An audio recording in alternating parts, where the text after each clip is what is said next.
안녕하세요. 귀상한 심상도입니다. 귀를 사랑하는 남자, 귀한 사람을 사랑하는 남자입니다. 오늘은 있죠. 정말 귀를 사랑하는 남자입니다. 또 그리고 귀한 사람인데요.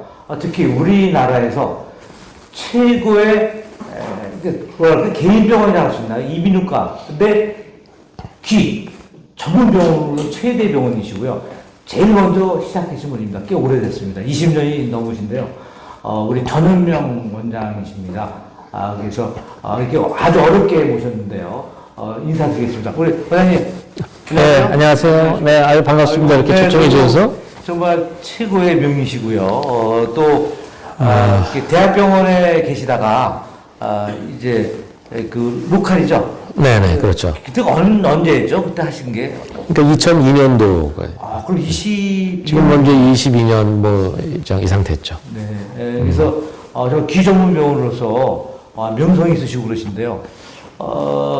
오늘 참 제가 여쭤볼 게도 있었는데, 그래서 저는 뭐 아시겠지만 스타키 그룹 대표이사로 이제 보청기를 생산하고 뭐 저보다 귀를 뭐 훨씬 더 오랫동안 더 많이 사랑하고 계신 분이라서 저는 그냥 귀를 사랑하는 것도 있죠. 이제 보청기지만 정말 귀를 사랑하시고 그리고 또 귀한 사람이세요. 왜냐면 정말 환자들이 우리 원장님한테 치료받고 정말 저한테 그런 말씀 많이 하시거든요. 난청을 회복하고 그랬다고 그러는데 특히 오늘은 제가 이렇게 말씀을 여쭤보니까 제목이 뭐죠? 나는 왜 보청기를 껴야 하나요? 라고 하는데요. 그래서 왜지? 근데 왜죠? 정말 보청기 왜 껴야 되나요? 근데 제가 이제 그동안 한 30년 이상 이제 진료를 하면서 또 환자나 보호자한테 이제 가장 많이 이제 들었던 질문 중에 하나가 이제 이 질문이 되죠. 그러니까 대부분 이제 처음에 저희 병원은 뭐 보청기를 내가 뭐 해야 되겠다라고 오는 환자보다는 이제 잘 안 들리고 청각에 문제가 있어서 오는 환자들이 이제 대부분인데 와서 이제 보청기를 꺼내면 깜짝 놀래요. 그러는 경우가 있어서 오늘 이제 이 귀한 이제 이런 귀를 사랑하는 남자. 그래서 제가 사실 하도 사랑하신다고 저는 넥타이를 좀 귀 이렇게 달팽이가. 그래요?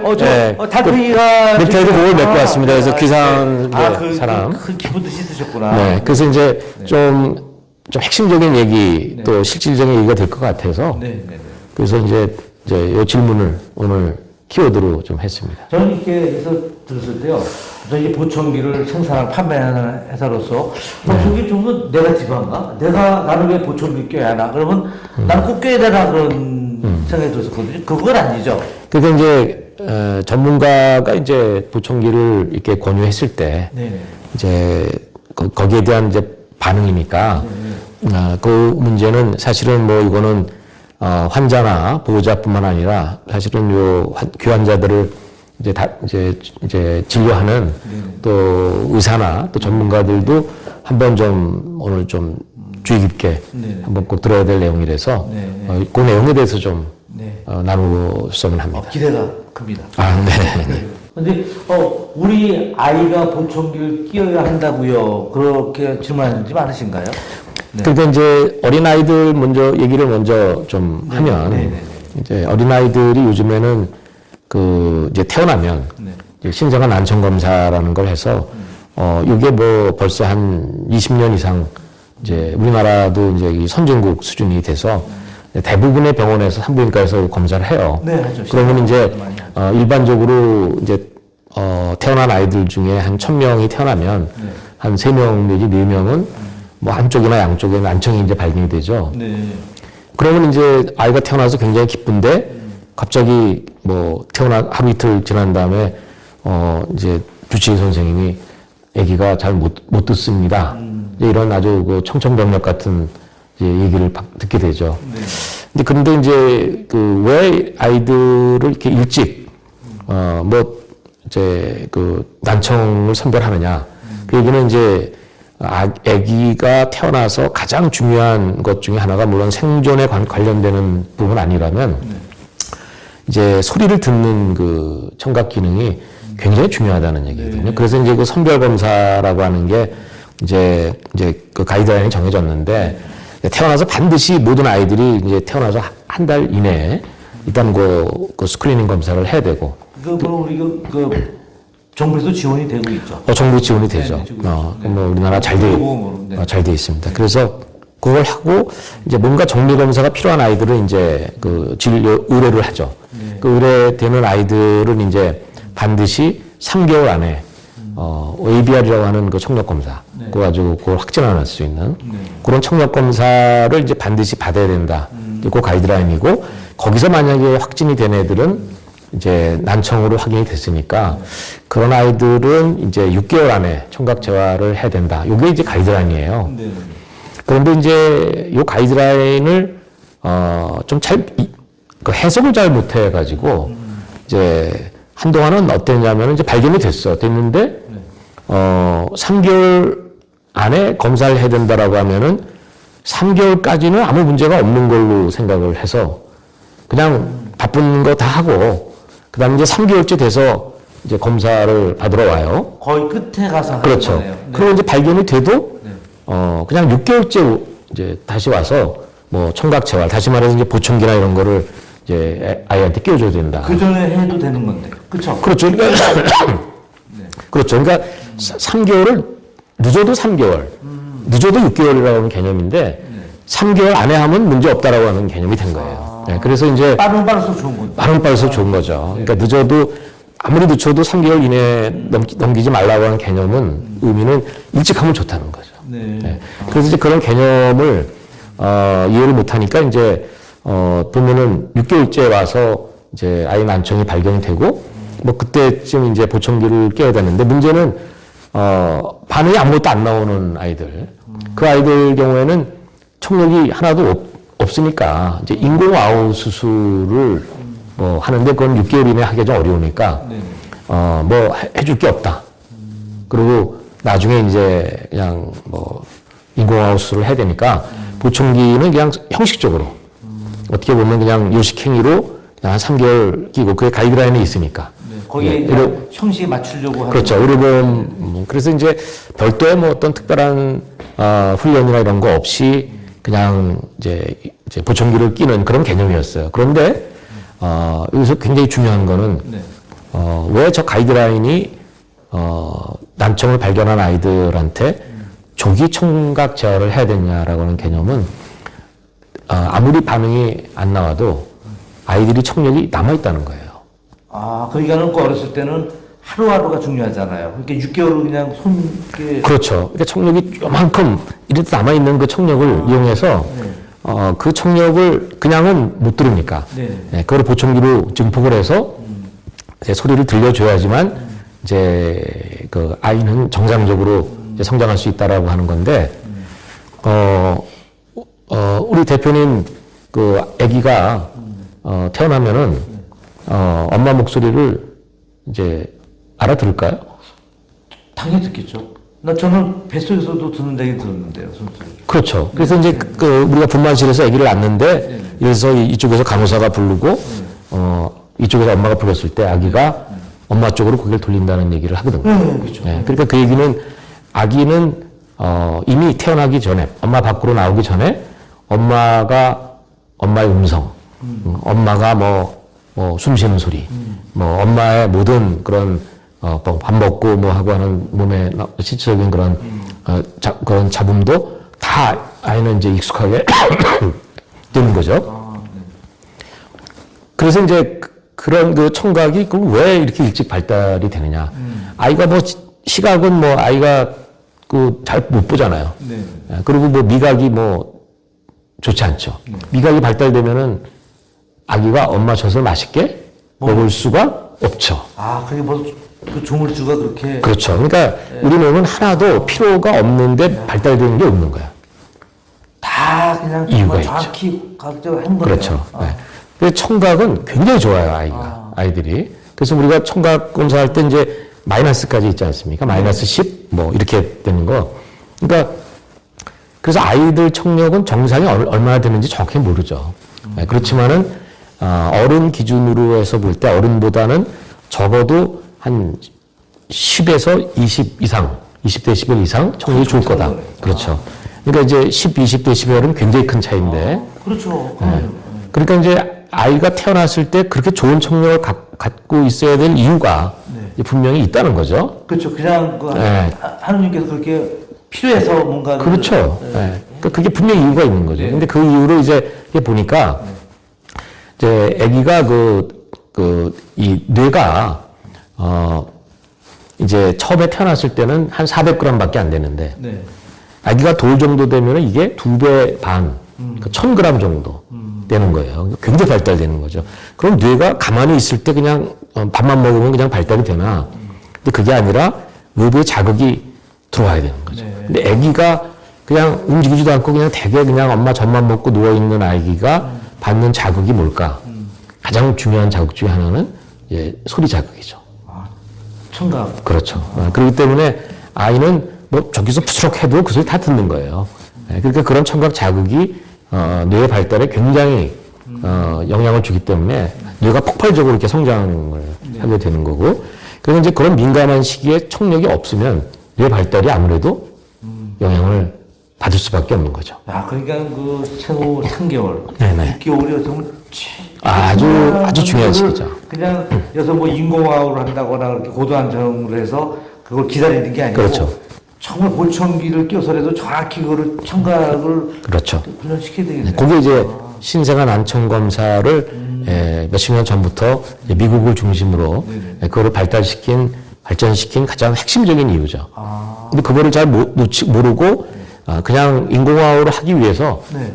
그걸로 다 해결될 거다 생각을 하고 접근을 하면 이제 요 개념을 그 기간 동안에 아이들이 성장할 수 있는 게 기회를 이제 놓치게 되는 거죠. 근데 되게 이제 우리가 생각할 때는 경도난청이나 이렇게 중도난청 같은 경우는 보청기를 꼭 껴야 된다는 생각을 안 갖거든요. 되게 이제 뭐 고도난청이 되고 난 뒤에. 네네네. 되게 이제 저도 그렇게 생각했습니다. 왜냐면 일반 보면은 고도난청이 되면 인공화호를 하기 위해서 하고 그 경도난청인 경우는 그냥 방치하는 경우가 많이 있거든요. 근데 그건 그렇죠. 큰일 날 거네요. 정말 그러니까 그게 이제 지금 이제 좀 전에 이제 아주 고도 고심도 난청 아이들도 이제 청력이 남아 있어서 그걸 이용하라는 얘기와 지금 이제 우리 사장님 얘기하신 것처럼 그 정도 난청인데 뭐 이 정도면 괜찮지 않느냐라고 생각할 수 있잖아요. 근데 이제 그 난청 사람이 살면서 그 인간에게 가장 중요한 게 뭘까? 뭘 것 같습니까? 인간이 살아갈 때 인간 살아가는데 그 가장 필수적이고 이제 필요한 요소. 저건 생각하고 아니면은 보청에서는 듣는 거겠죠. 그렇죠. 근데 이제 모든 문제의 시발점이 어디서 생깁니까? 사람이 살다 보면은 대부분 사람과의 관계에서 생기잖아요. 그죠? 혼자 살아가는 게. 뭐 둘이 뭐 맞아요. 혼자 그렇죠. 하면 안 되지. 사람. 뭐 결혼을 해도 부부간에 네네네. 문제가 생기고 뭐 네네. 직장에서도 뭐 문제가 생기고 그렇죠. 뭐 학교에서도 문제가 생기고 그러니까 결국은 인간은 가장 큰 문제가 인간하고의 서로 관계죠. 그래서 이제 그게 제대로 잘 안 되는 경우에는 평생 이제 고생을 하겠죠. 그죠? 사회생활도 어렵고 뭐 가정을 만들어도 어렵고 뭐 여러 가지가 문제인데 그래서 그런 그 이제 관계를 맺을 때 가장 중요한 것 중에 하나가 이제 공감 능력이죠. 그다음에 상대방의 마음을 이제 이해하고 저 사람이 어떤 생각으로 저런 얘기를 할까. 근데 그런 것들이 이제 마음 이론이라는 거, Theory of Mind라고 하는 그게 이제 굉장히 뭐 어떤 사회 심리학적인 그런 이론 중에 하나인데, 다시 말해서 이제 저 마음 이론이라는 게 사회생활 할 때 저게 발달이 돼야지만, 사람이 이제, 사람의 마음을 이렇게 공감할 수 있고, 또 수용을 잘하고, 그런 능력이 생기거든요. 근데 그 마음 이론이라고 하는 그 이론이 어떻게 발달이 되냐면, 발달되는 것 중에 굉장히 중요한 게 청각 기능입니다. 그게 굉장히 아주 고도의 그런 언어 능력, 그 다음에 이런 이 의사소통할 수 있는 능력을 통해서 그게 만들어지는데, 이 청각 장애를 어릴 때부터 갖게 되면 그 능력이 조금씩 부족해진다는 거죠. 아무리 경도난청이 있어도. 그렇기 때문에 그 경도난청이라고 하는 개념을 어른들 기준으로 해서 뭐 예를 들어서 20데시벨, 25데시벨은 어른 기준으로 해서 정상이거든. 그러면 대개 이제 우리 그 의사 선생님들도 고민을 해요. 뭐, 아이 보청기를 끼워야 되나. 뭐, 그러면 보청기 끼라 그러면은 부모가 이제 실망스러울 거고, 그리고 또 한쪽은 정상이고 또 그러면은 뭐 굳이 그게 해야 되나라고 생각하는데 그걸 반드시 해야 된다는 거죠. 왜냐하면 그 아이가 보통 발음이 정확하고 뭐 그냥 보면 언어도 잘하고 문제가 없는 것 같이 보여도 저런 그러니까 마음 이론에 해당되는 그 능력이 발달이 부족할 수가 있다는 거죠. 저기 원장님, 네. 그 성인들이 이제 특히 이제 요새는 우리가 볼 때는 연세 드신 분들이 고촌기를 꽤 된다는 생각을 했잖아요. 네. 근데 이렇게 성인들 특히 이제 활동하는 분들 그런 분들이 이제 난청 있는 경우에 꺼려 하거든요. 네네. 고촌기 끼는 것을. 네네. 왜냐하면 노인의 뭐 상징이라고 생각할 수도 있고 장애인이라는 그런 인식 때문에 그런데요. 네. 그래서 정말 고촌기를 정말 껴야 되나요? 성인들이? 그러니까 이제 사실은 이제 그동안에는 뭐 내가 안 들리는 게 불편해도 네네. 내가 그냥 요령껏 그냥 네. 뭐 살면 네. 그게 되겠지라고 이제 생각을 했는데, 네네. 그게 이제 요즘에 이제 사회적으로 또 가장 이슈가 되는 거는 이제 이 노령화가 진행이 되고 수명도 길어지고 네. 또 그다음에 이제 나이가 들어도 사회 활동을 계속 해야 되고 뭐 이런 것들이 겹치면서 네. 이제 이 의사소통의 좀 어려움이 그냥 내가 불편하고 그냥 뭐 이런 정도로만 끝나는 게 아니라 네.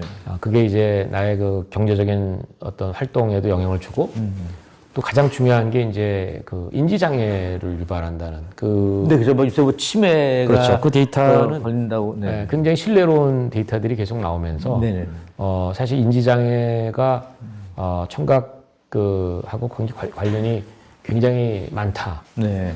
그동안에 이제 인지장애를 이제 뭐 좀 막을 수 있는 방법을 뭐 해서 뭐 여러 가지 뭐 음악 치료도 하고 뭐 놀이 치료도 하고 뭐 이제 또 나이 드신 분들 미술 치료도 하고 뭐 그런 그렇죠. 그런 정도의 이제 소극적인 그런 방법들에서 이제 그 최근에 발표된 내용들을 이렇게 보면은 이제 일생에 걸쳐서 치매에 영향을 줄 수 있는 요소들이 있다. 네. 그러니까 이제 의학적으로 이게 이제 발견이 되면서 단지 그냥 그 어떤 사회적인 거 또는 뭐 심리적인 거 이런 그 소극적인 그런 대처에서 좀 더 적극적인 대처 방법으로 이제 좀 바뀌고 있죠. 네. 그래서 이제 이제 인지 장애가 이제 치매로 넘어가고 뭐 이런 것들을 뭐 다 막을 수는 없지만 전체적으로 한 45% 정도는 좀 우리가 노력하면은 이제 그 영향을 좀 줄 수 있는 그런 것들로 이제 밝혀졌죠. 그래서 네.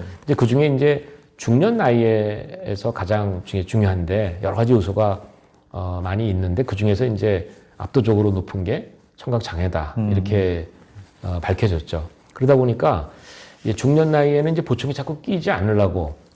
그렇죠. 노인의 상징이고 그렇죠. 이 나이에 내가 왜 보청이 끼냐는데 맞습니다. 거기에 이제 그 중요한 어떻게 보면은 그 이제 명분과 이유 그런 것들로 이제 인지 장애, 치매를 예방하는 그 부분이 이제 의학적으로 이제 아주 굉장히 아주 견고한 그런 그 어떤 믿음을 갖게 된 거죠. 그래서 이제 그 부분이 이제 어떻게 보면 가장 큰 이제 이유 중에 이제 하나가 돼서 제 생각에는 이제 이 보청기라고 하는 거를 이제 노인이 됐을 때 그냥 뭐 어쩔 수 없이 끼는 그런 아주 소극적이고 어떻게 보면은 뭐 정말 그런 그 부정적인 이미지, 젊은 사람이 이제 그 보청기를 끼므로써 그런 생길 수 있는 이런 부정적인 이미지에서 완전히 좀 파격적으로 좀 개념이 좀 바뀌어야 되지 않는가.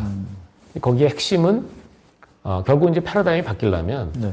뭔가 깨달음이 있어야 되거든요. 그러면 그렇구나 내가 이걸 왜 해야 되느냐. 두 가지 요소입니다. 그렇죠. 하나는 필요한 걸 알아야 그렇죠. 되겠죠. 필요성에 대한 깨달음이 네, 그렇죠. 있고 두 번째는 현실적으로 내가 보청기를 낀다고 상대방이 나를 어떻게 생각하느냐. 네, 근데 그렇죠. 그거 중요한 거죠.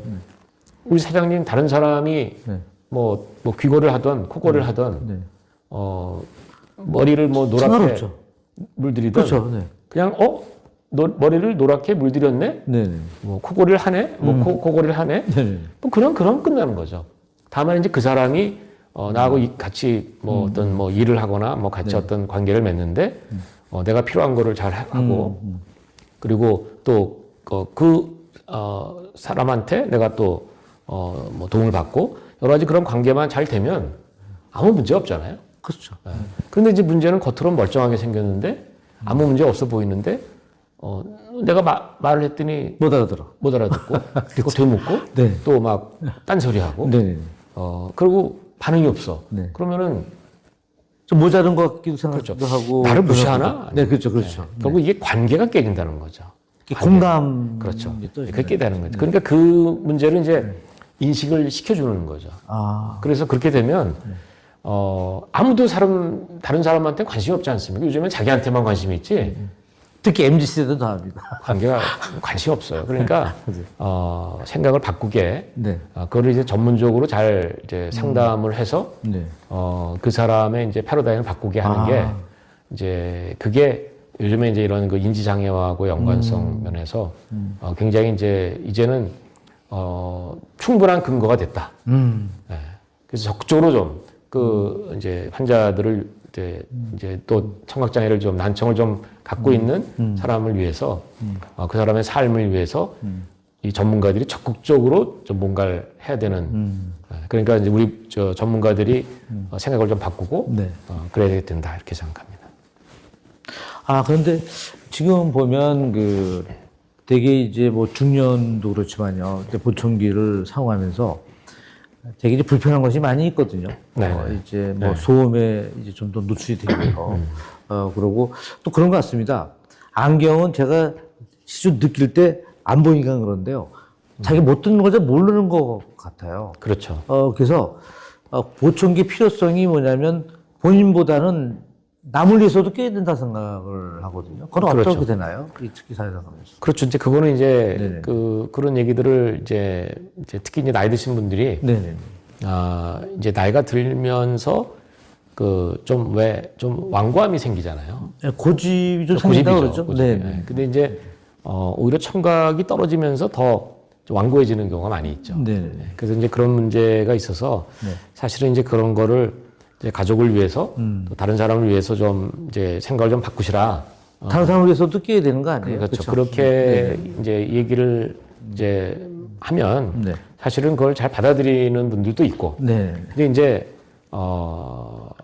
그렇지 않은 분들도 있죠. 네네. 그래서 이제 그런 어떻게 보면 약간 소극적인 그런 네. 그분이 이제 생각을 좀 바꿔서 어떤 가족이든 아니면 그 관계를 좀 좋게 하기 위해서 필요하다라고 이제 권하긴 하지만 좀 더 뭔가 적극적인 그런 시도가 필요하죠. 네, 그래서 뭐 그런 면에서 이제 보청기가 어떻게 보면은 이제 어떤 남은 삶에서 굉장히 어떤 영향을 주는지 이제 그런 것들을 좀 인식을 시키고 좀 깨닫게 하는 게 굉장히 이제 중요하죠. 그래서 저한테 한번 제가 들었던 얘기인데요. 보청기는 뭐 치매 전자약도 되고 치매를 방지하는 것도 되지만은 또 어떻게 보면은 소통의 전자약인 것 같습니다. 그래서 제일 중요한 게 우리가 소통 공감이잖아요. 그래서 여튼 난청이 있으면 무조건 보청기 껴야 되는 건가요? 그렇죠, 그렇게 되죠. 그렇죠. 근데 이제 문제는 뭐 보청기가 모든 걸 다 해결해 줄 수 있으면 뭐 그렇게 얘기할 수가 있는데 그래서 내가 혈압이 높은데 약을 먹으면은 혈압약을 먹어야죠. 혈압이 이제 확실히 떨어진다. 근데 이게 떨어질지 안 떨어질지도 모른다고 하면은 안 먹을 이제 뭐 안 먹을 수도 있고 뭐 다른 방법을 뭐 하겠다라고 하는 수가 있잖아요. 근데 이제 사실은 보청기가 보청기 썼을 때 내가 그러면 어떤 도움을 받겠느냐.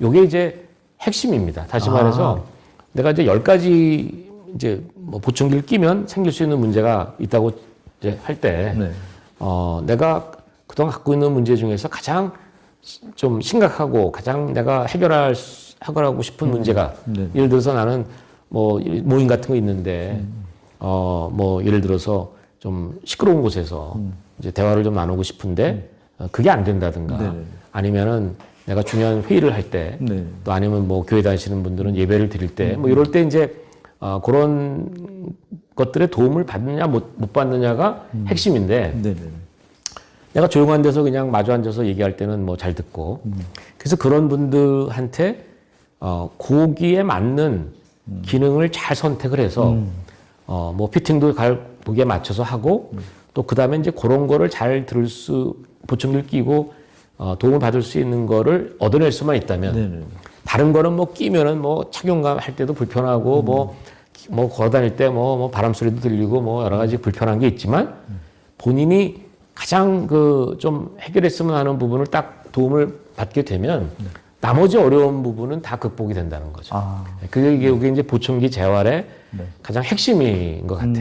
그래서 어떤 그런 상황에서 어떤 분은 뭐 TV를 드라마를 보는데 이상하게 드라마가 뭐 무슨 말인지 이게 대화를 못 알아들어. 네네. 그런 게 불편하다는 사람이 있거든요. 그러면 그분들은 이제 그 TV를 그 드라마 같은 거를 볼 때 잘 들을 수 있게끔 여러 가지 요령을 가르쳐 주는 거예요. 그럼 왜냐면 악세사리도 기능이 그렇죠. 있습니다. 뭐 그런 게 블루투스도 많이 쓰고 네, 여러 가지. 맞습니다. 그래서 네네. 그런 걸 통해서 그럼 내가 이걸 했더니 굉장히 그 부분은 잘 도움을 받는구나라고 하면 그분은 나머지 문제들이 다 풀려요. 네, 그게 굉장히 중요합니다. 그래서 그분이 어떤 문제를 갖고 있는지를 딱 파악을 해서 네. 어쨌든 보청기 종류도 그렇고 피팅도 그렇고 여러 가지 그런 액세서리를 써서 네네. 이런 것들을 좀 적극적으로 해결해 주게 노력하는 게 중요한 거죠.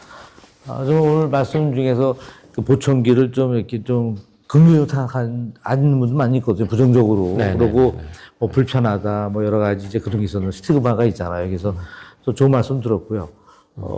그리고 실제로 원장님께서 소리 기닥터 TV라고 유튜브를 하고 있어요. 네네. 근데 하고 있습니다. 그런 거를 또 그 질문 있거나 그러면 직접 거기에서 질문하셔도 되죠. 뭐 거기서 이제 뭐 댓글 같은 거 달고 그쵸. 하면 네네. 뭐 거기서 이제 그렇게 하는데 저희는 이제 환자분들한테 이제 진료실에서 다 얘기하기 어려웠던 네. 시간 여러 가지 제약이 있어서 네네. 이제 그래서 이제 그런 걸 보충하기 위해서 이제 만든 이제 방송인데 네네. 뭐 저희가 좀 그냥 뭐 1대1로 그냥 소통하는 그런 기능들을 아직까지 많이 못하죠. 네. 이제 게을러서 그런데 네네. 뭐 적극적으로 좀 해야 되겠다는 생각도 좀 네, 있고요. 알겠습니다.